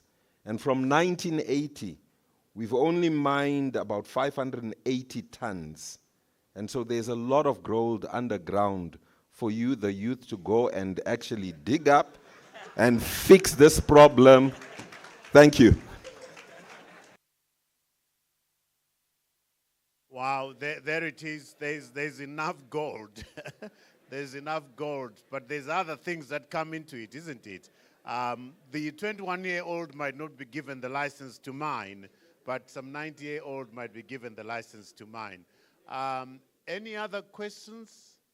Thank you so much, young man, for that your question. Your question goes to the center of national resources, the husbanding of those resources, so that our young generation gets to, our kids and future generations get to enjoy those resources. It's not just gold, it's more than that. Anybody else with a question? Yeah, there's a question. Please give them a mic. And I see my Malume is in front there, has a question too.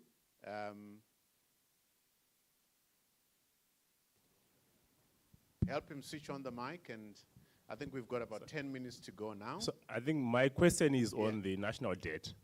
I think it has been ongoing for a long time. Is there a record of what the money was used for? Because I think there's a talk of we owe 25 billion, 20 billion, but is there a record of what the money was used? Because I think the numbers are so big compared to our GDP. Thank you. I nearly said I suspect Professor Mtamba used some of it, but I'll let him go on that one. Anybody on the front who wants to because I think that's a fundamental question. Where was this money deployed, by who, for what? And I think it also speaks to the issue of accountability. The issue of accountability. Somebody did talk about, a lot of the Afrexim Bank that you spoke about. I mean, that's an indictment there. But we've not held anybody responsible for this mess, which is why they continue messing up. And in a way, I'm admiring what Trump is doing, although in a wrong way, bringing Comey back and saying, we're going to try you for what you did, but we know that's not the right thing. But should we not hold people to account for the decisions that they made, particularly on this? Does anybody want to take that issue on, Ken? I'm not an economist, but I'd like to frame something differently. The 25 billion that we've borrowed up to date, how much of that money has benefited the people is the question I would like to be answered. Versus if we were to borrow 20 billion of mortgages today, every dollar that we borrow will benefit directly the people. Because a person owning a home in Kuwadzana that's worth 40,000, who borrows 20,000 against that home and puts that money into working capital for his business, he is in control of that money. He is accountable for that money. And there's no ways that he's going to allow himself to not make a profit because he'll lose his house. Do you want to respond to that question? Do we know where this money went to? Can we account for it, each cent? Do you want to venture a response? I cannot give a response to the 20 billion. Yeah. But probably what I can talk to the loans that were taken when I was now at the Reserve Bank. Uh-huh. The Afrexim Bank facilities, for example. People have misunderstood those facilities, but those facilities were actually given to yourselves, private companies. Remember, the economy was in negative growth during that period. And we had to concentrate on supplying foreign currency to critical companies to resuscitate the economy. Otherwise, where would we be? We had gone as low as minus 14% GDP growth. So I know the Afrexim Bank facilities, they were not used for Reserve Bank salaries or government salaries. They went back to the private companies of the country, to industry, to resuscitate the economy. The other billions, probably others can account for that. All right. Nigel, quickly, if you may. Okay, I'm sitting, if I didn't respond to that question, Trevor, I would be guilty. Sure. Because on my right hand is my econometrics lecturer. I did my master's on Zimbabwe's domestic debt. And then on my left is my PhD supervisor, professor. So if I don't answer that question, we inherited, I think it's estimated probably 600 to 1.2 billion from the Rhodesia era, where they built infrastructure for roads, etc. So that amount, people will actually say, Fanka Vanone, the activists, go and get that debt written off, because part of it was also used for the white members of the population. Is that and 600 also, million? US dollars. 600 million US, okay. Yeah. Okay. Thereafter, we then go into the Mugabe era, which is what, 37 years? And you remember we ran deficits, budget deficits, twin digit. So some of it infrastructure, schools, hospitals, which were built, and we know that. But then some of it simple expenditure for your teachers, your civil service, etc. That era was not an era of a lot of infrastructure spending. It was spent on what we call recurrent expenditure. Right. And so we don't have a good record of borrowing money for infrastructure, which in the medium to long term should yield you. Now let's go on to the exciting bit. The Second Republic, 14 billion. that's where we start having command agriculture. Before we get to command agriculture, we had the Gono era, okay? What was it? Remember, farm expenditures, mechanization. So there's a good, I would say, 2 odd billion that is there. There is another 2 odd billion, the bad debts that were moved from the private sector, you CEOs, bad debt taken up by the Reserve Bank, put into that housed facility, probably to the order of about $2 billion. Then we come now to the era of presidential input schemes, Mutapa, issuance of debt that is what I would call a bit opaque. But we have a debt office which is mandated to keep accurate records of all expenditure. Wow. Now, before we get there, you need to audit that debt itself. Are we together? Yeah. Because your fiscal, what is reported at budget time, gives you a figure. But then that, when the Auditor General comes, you then find that some of that expenditure, vehicles still outstanding, incomplete roads, shoddy workmanship, and inflated prices. Because we, the private sector, on realizing that government doesn't pay, what do? When we bid for the tenders, you factor in the fact that you'll probably be paid in 6 months' time. So you inflate your pricing. And so that becomes that opaqueness of the debt and the unsustainability of debt, and that goes into the hands of the tenderpreneurs. I rest my case. That's very helpful, Nigel, although it doesn't run away from the fact that we need to have that debt audited and get a sense of exactly who did what. I think for me, the point is accountability and people taking responsibility of the decisions that they made.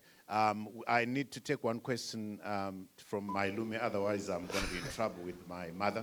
Yeah, over to you. Thank you very much, and thank you very much to the panel as well. Just for Gavin, a short question for me. You indicated that the roadmap to 2030 monocurrency will be market-led rather than legislated.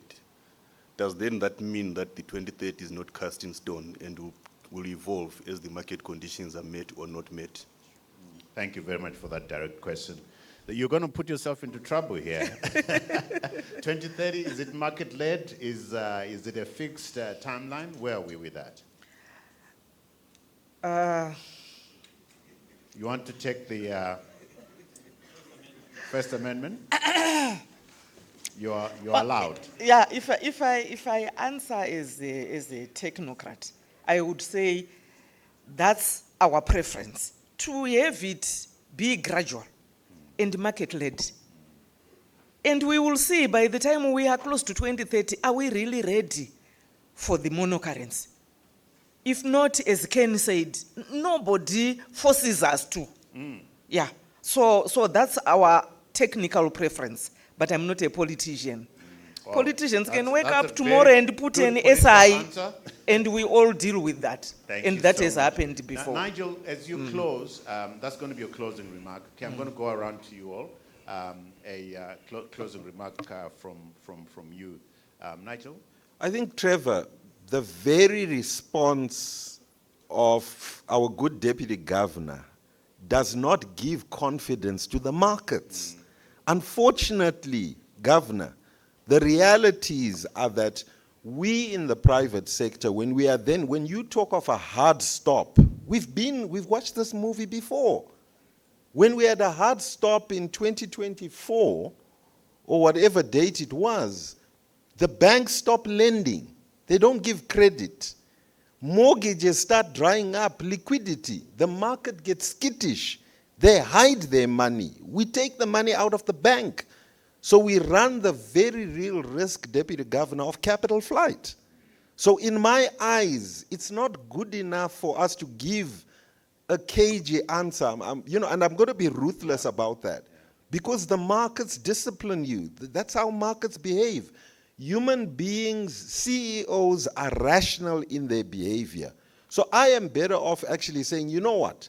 We are flexible, and maybe the capital market move to the VFX. Ken, you are already there. We are guaranteeing you that for any infrastructure expenditure, any borrowing that you do, you've got the freedom of the US dollar up to eternity.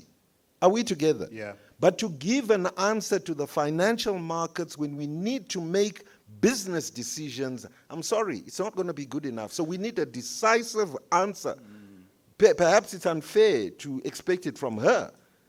But what we had, and this is where I have a lot of respect for this organization, Mnangagwa needs to be here, President Mnangagwa needs to be here, Ananzani, John needs to be here, and needs to hear that. Yeah. That at the end of the day, we make decisions on policies that they make. So a hard stop is going to just leave us skittish, and we run the real risk of capital flight. Thank you. Wonderful. I know that this big debate is going to be on our platform. It's been on our YouTube platform, the last big debate, with over 300,000 views. And there's a lot of interest in that. So that's what we're going to do. It's about accountability. And your response to the governor's response is going to be everybody's response. We have learned from the past, can we be reasonable? We cannot afford another hard set, as it were. Doctor, as you close, your very short remarks. Thank you very much, Trevor, and thank you, colleagues, for the interesting discussions. I would want to part by saying that our road in the current crisis for the last 28 years, from 14 November 1987, has taught us one thing, that to get our currency back is not a walk in the park. And we must never fool ourselves to say we can do it in 5 years if we don't change the way we are doing our things. The first thing, we need political will to put together strong institutions which addresses corruption, allows create conducive environment for business. We need structural policies to address production, import substitution, export growth, and disseminate the informal sector. We need a market-led economy, not command economy. Yeah. And I want to end by saying the roadmap to de-dollarization or to monocurrency should be a shared roadmap with all of us in it. I thank you. Fantastic. Then Mushoriwa, your quick closing remarks. Thank you very much. I would like to thank you to the Deputy Governor really for coming through with all the responses. But I think in closing, my 2 cents on this are that for once we need to have the word of the word is accountability. Somebody must sit in a room and say, for instance, in 2019, why did we introduce a Zimbabwean currency and tell everyone this would work, and 9 months later abandoned it and came back to a multi-currency? And what is it that we have decided to do differently? We want to be able to sit down and mark ourselves and say, because this doesn't work, we are not going to repeat it. But it sounds, every bit of this sounds like a movie we have all watched before. And the hard stops do not give us much comfort.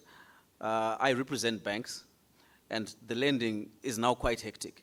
How do you give someone $1 million in debt on a 4-year horizon? Yeah. How much does he repay in a month, every month to be able? So you're going to stifle growth. Investors are going to get jittery, like everyone is saying. So in parting, I think if we are accountable to the past, if we look at why we got to where we are, there are decisions that I'm certain we are not going to make again. Fantastic. And this may be one of them. Thank you so much. That's powerful. Ken, a sharp closing remark there, Ken? Sure. I would like to start with the monster. And my brother Nigel talked about it, capital flight.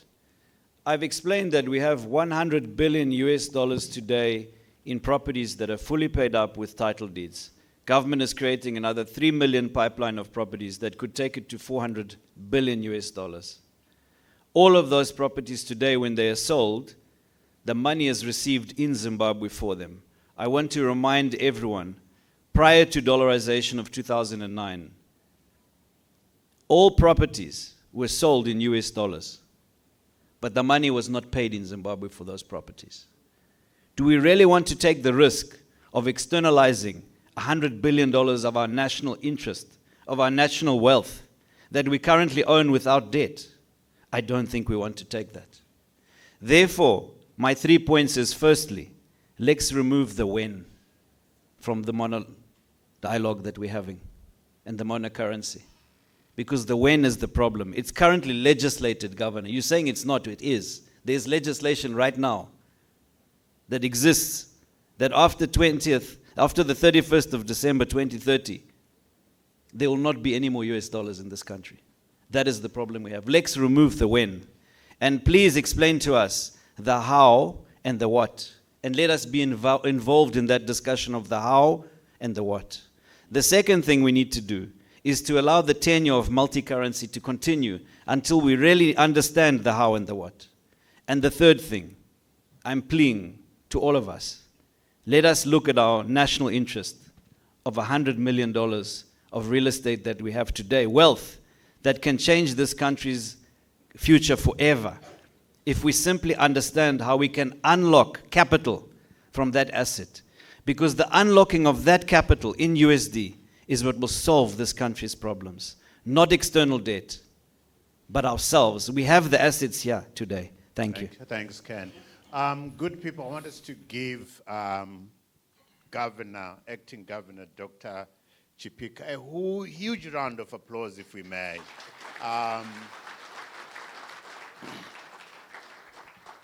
It's not easy being you right now, but thank you so much for taking the time, the courage, and responding to the questions that have been answered, that has been asked rather. Much appreciated. So thank you so much for taking it all. There's certain questions you shouldn't have answered, but you did, and we pray that you have your job on Monday.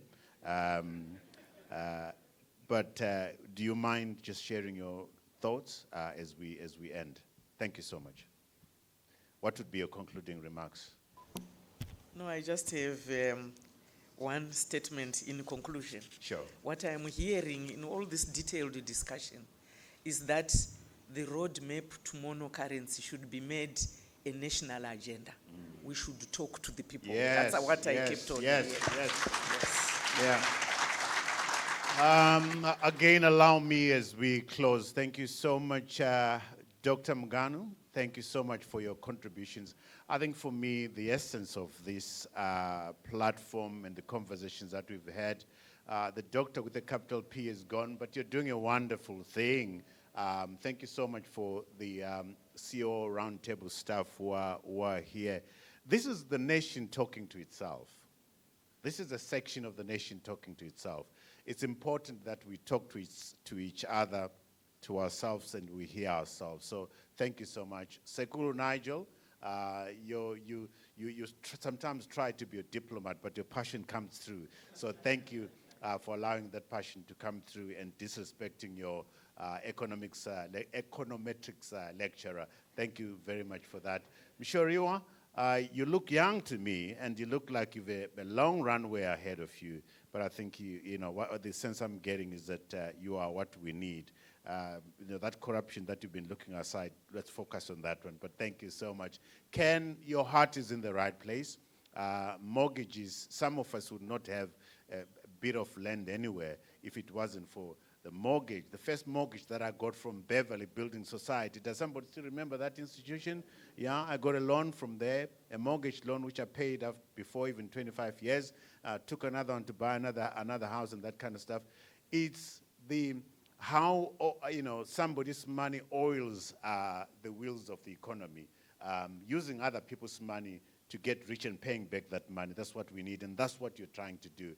And I think everybody in here has given of their own in terms of the ideas of how we get forward. So thank you so much, and thank you for allowing me to abuse you, former Prime Minister. Thank you to all for listening to us. Thank you so much. Thank you.